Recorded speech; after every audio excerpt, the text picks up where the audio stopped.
Hello, I'm Christy Scarrow, and in this interview series, I am talking to experts who work with leaders and help them gain influence, commitment from their teams, and have an impact. And today I'm happy to welcome Sheri Miter. She is a visionary strategist and Clifton Strengths coach, and she used her strengths to turn network marketing into a successful 26-year career and has helped hundreds of women to reach their potential and find success. And she now supports individuals, leaders, and organizations. And she gets to do what she loves and find joy and harmony outside of work. So welcome, Sheri. Thank you for being here. Thank you for having me, Christy. So let's start by understanding that. Why is it really important, do you think, for people to understand their natural talents?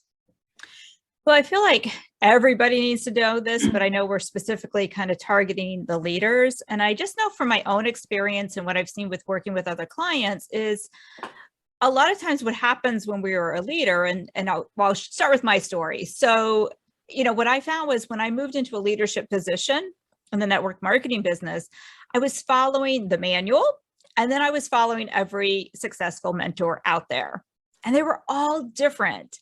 And I would try, what this person was doing. And then I would try what this person was doing. And then I would go to another seminar and oh, she's got that idea. I'm going to do that. And I would come home and try to implement these plans and do things the way they did it. And I would end up frustrated. And I would end up exhausted. And I would end up doubting my own ability to be a great leader. And what I know now that I wish I knew back then is that I wasn't working in my own natural talents and strengths.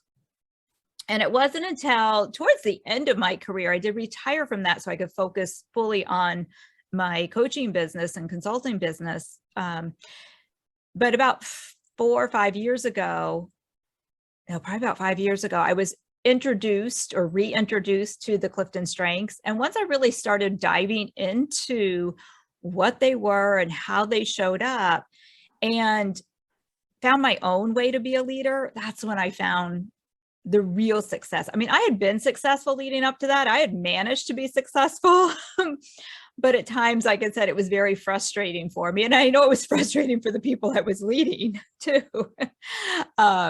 So when I discovered that, it was like, oh, I'm on to something now. And it just freed me up to quit trying to be like everybody else and just be the best version of me and use my own talents and strengths to find the way to be a great leader, and then allow my team to use their talents and strengths so they could build their own successful businesses.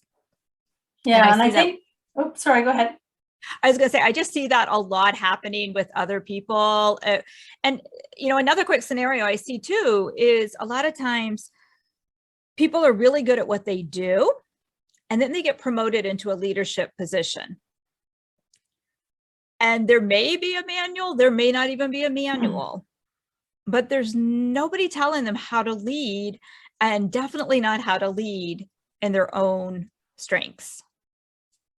Yeah, I would agree. That's always a really difficult. I've seen people go through that transition. I know I went through it myself, and I don't think there is an obvious manual. And the one thing I think I get caught in, and probably other leaders do, is sort of focusing on my development needs and trying to, I'm pretty confident in saying to somebody, tell me what I need to do better, and then trying to work on that. What is the, if people are kind of focusing on that, what do you recommend they do to move away from that space, maybe, or think about it differently? Mm-hmm. And, with the development or we need to know that too. We need to know how to do our job well, but it's really spending time discovering what are your natural talents and strengths. And a lot of times it's this discovering process just in itself that is eye-opening, because we're normally not even aware what our talents are. Because we do them so naturally that we don't even think about them sometimes. And we've never looked at to realize oh, I didn't know that was a talent of mine. And then how to take it into that development process, into that strategy, into that way of working within, our job description. So even just being aware of them is a huge step in that direction. and realizing like how do we do things at our best? You know, and I obviously love the Clifton Strengths. That's what I use as the tool. And what it does is it tells people based on 34 different talents and themes, what their natural top 5, their best top 10, how do they, you know, show up as their best selves, and how can they use those talents to become successful. Yeah, and I actually remembered our previous conversation because you kindly, you know, reviewed it with me. And if I recall, I had, you know, I know I have strengths in sort of strategic thinking and less so on the discipline and, you know, the structural pieces. And you encouraged me at that time to think about how I could use that strength to actually, you know, work on that. So if the discipline is a challenge, think about how you might strategically, the bigger picture and what, you know, aligns to. That was really helpful. So I think it's a good call out that it's okay to be aware of those things, but still, if you're coming from a place of strength, it can really help, you know, build those development areas. Right, definitely. Because a lot of our just growing up world, and also in our working environment, so many times, you know, we're focused on what we aren't doing well. And whether somebody else is telling us to do that, or we gravitate towards that of what are our weaknesses? What don't we do well? Well, if I just work harder at that, I'm going to get better at this. And that's not the case. And even if you might get better, but you're never going to excel at it. Mm-hmm. Whereas if you lead with strategic type themes, then darn it, I'll be the best strategic planner ever. And you can. Yeah. You know, if you lead with relationship building themes, then, you know, work at just building amazing relationships. And we can all get to the same place. That's what's really cool, is we can all have the same goal and, you know, reach the same destination. It's just our paths are going to look different. And when we allow ourselves and allow others to take their own unique path, that's when we get in that flow. And that's when we're more successful, we're happier, we're healthier. Yeah, well, I think it brings up a good point, because if you're in a team, right? So how does this play into team dynamics and communication? That's a huge one. And there's so many levels of it, but one is just respect for each other, because we do think different. And that's what the Clifton Strengths measures. It's how you naturally think, feel, and behave.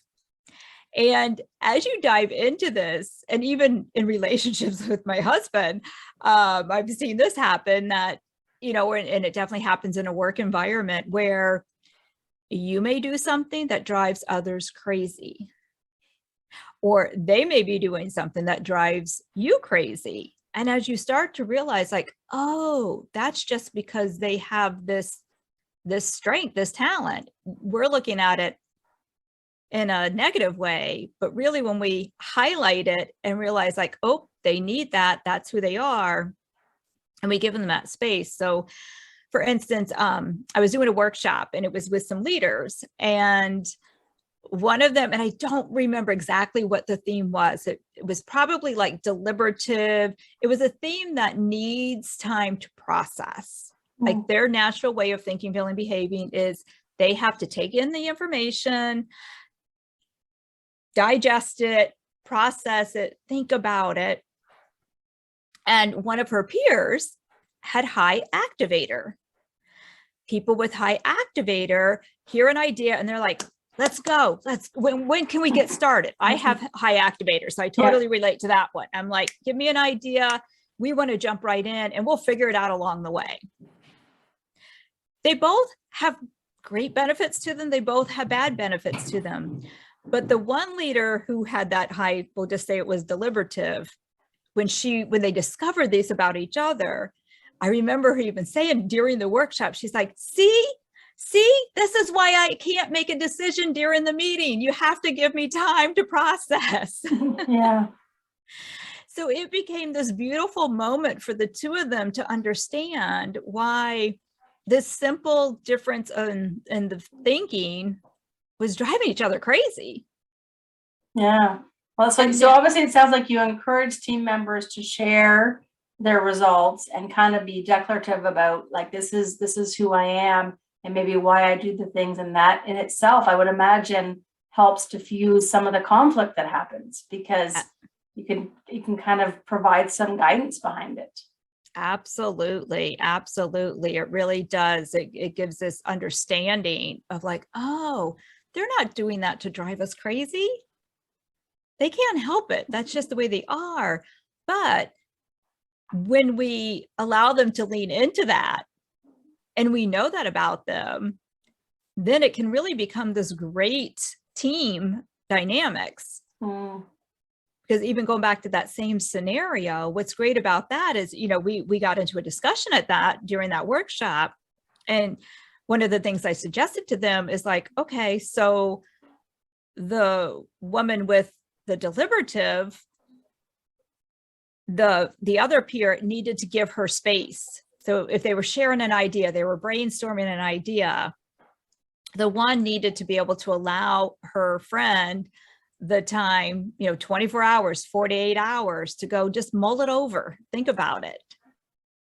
But that woman needed to give her friend who wanted to jump in permission to say at the end of 24 hours or 48 hours, it's go time, baby. Yeah. You've had enough time, figure out what do we need to change, what ideas need to, evolve from this, or where are the problems, and let's go.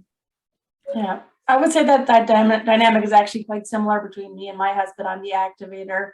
And it was a learning for me when someone said, isn't it great that your husband can kind of like, dial you back a little bit and maybe think about some of the risks in your ideas and, and slow you down. Like they actually positioned it to me as a strength. And I was like, no, that irritates the heck out of me. Right. but as I reflected on it, I'm like, you know what? It is a good thing. It is a good thing probably that I don't just impulsively jump ahead. If I did, I'd have a cat. That was going to happen a week ago. I would have gone the different whole bunch of things that I just want to go with. And he's like, wait. And at the time it's painful, but as you said, it is a strength that if I see it as such, I can kind of, recognize the benefit of relying on that strength of something I don't have. So. Right. Especially in a working environment, if you think about how much money would be saved. Yes. From us activators that jump in. Yeah. Like, oh, that was a bad idea, and also how many ideas that if there is no activator, how many great ideas are in somebody's notebook. Yeah. And never to be activated upon, so we need, I always say leaders are not meant to be well-rounded. We should just lean into our own talents and strengths and go with that. But you should surround yourself with a team that is well-rounded. Yeah, I like that because I think you're right. You feel like as a leader, you have to do everything well. And I've always felt like I got to develop this and I got to get better at this, but it's not about that. You're right. It's about finding the others that can complement it and recognizing it as a strength, and it's okay to say that's not a strength of mine. Right. And there's so much freedom when you can do that. And even if you're a solopreneur, it's you delegate it. You hire somebody, it may not even be a team that's in your same office. It may be a team you purposely go and surround yourself with. Yeah, absolutely. It's always seeking out knowing. So I guess understanding your strengths and your development opportunities says, where do I find somebody else with that strength? So, and it may not be, as you said, exactly in your team, but it could be somewhere in the organization, somewhere as a third party.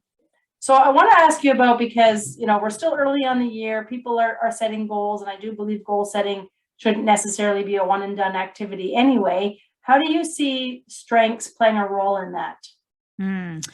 So what I realized, and I know we were talking before we hit the record here, I try to sit down and do some planning, thinking like most leaders do for the year. And when I really did some reflection this year on the years I was very successful and I hit all the goals and they were actually fun years, what was I doing? And then the years that maybe I hit my goals, but I was exhausted at the end of the year. And I had that thought as like, I never want to work that hard ever again in my life. Or there were the years that we had big goals and didn't even come anywhere near hitting them. So I've had it all. And I really looked at what were the elements in those years that were fun and productive and successful. And the missing piece a lot of times was that I wasn't working within my talents and strengths. And I think, we know to be visionary, we know to strategize sometimes, and we know to, have the activity plan.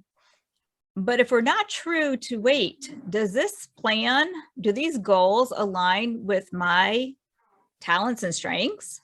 Am I able to implement this? Or going back, who do I need to add to my team so that we can do this easily?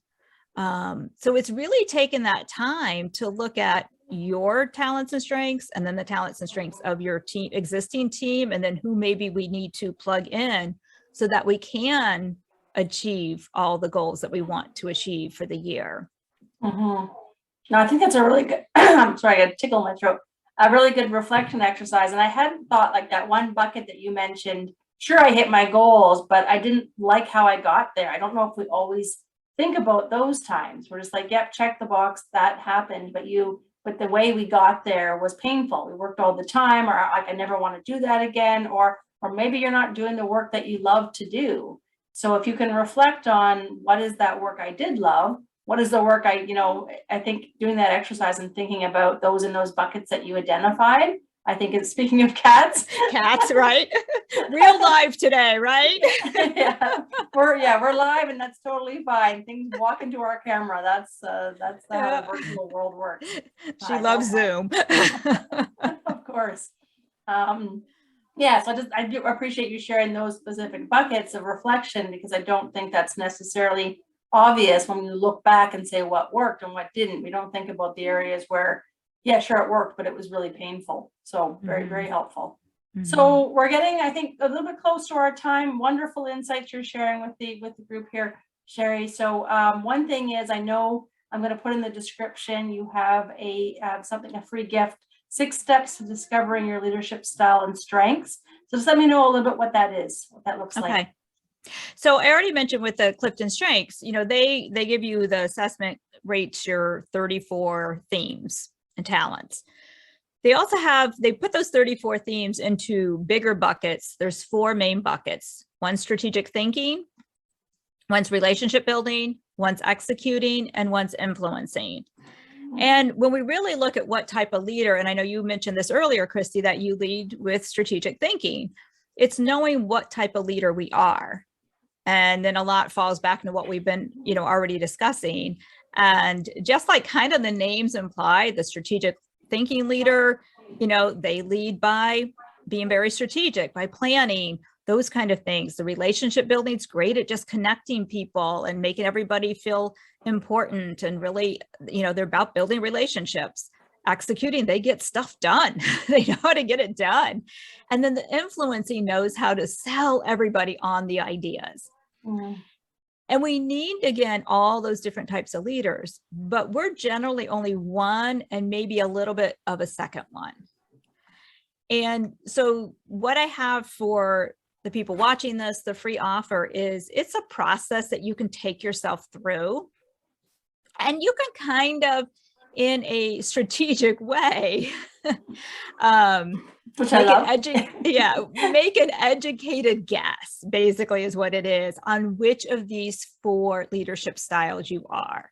Yeah. And that's what you'll get out of that. Now, I do recommend people invest in taking the Gallup's Clifton Strengths Assessment, but this is a great first step. If you're not ready to invest in that and to dive into that, this will help you at least kind of figure out your style. And then we can go into, there's more things on, based on that style, what are the things you need to keep an eye out for? What are your downsides, your blind spots? So it's a great tool to at least get you kind of tiptoeing into talents and strengths. Yeah, no, that's a great introduction. You said it's beneficial for sure. I've done the full strengths finder. It was very helpful, but even if you want to dabble, as you said, and get a sense of it, because I think that's a really great, just that self-awareness, start to think, oh, maybe this is somewhere I have to lean a little bit more, or validating it. That's why I actually enjoy this kind of work. So I think that's wonderful. I'll make sure I share a link, so check that out. And anything else that I didn't ask you or you think is really important to share before we wrap up? No, I just would like to say that, knowing your talents and strengths, and with all of that, and especially in the light of the last few years we've had, we've got the Great Resignation and all these people looking at changes. And if you lead a team, this is one way to not only attract really great team members, but to retain great team members. Because when people are showing up and working within their own talents and strengths, they are more engaged at work, and engaged employees aren't just happier employees, but they significantly outperform others, and they have crucial performance outcomes, and they're not going anywhere. Yeah, that's a really great call out. That's obviously a hot topic right now for leaders, is to make sure they're retaining, and that does come all the way down to, are they feeling engaged, or do I feel like I'm having an impact as a team member? And if I'm living my strengths and doing the things I enjoy, then you're going to be more successful at that. So thank you for adding that. I really appreciate it. And Sheri, thank you again for being part of the conversation and sharing your insights with me. Thank you for having me, Christy.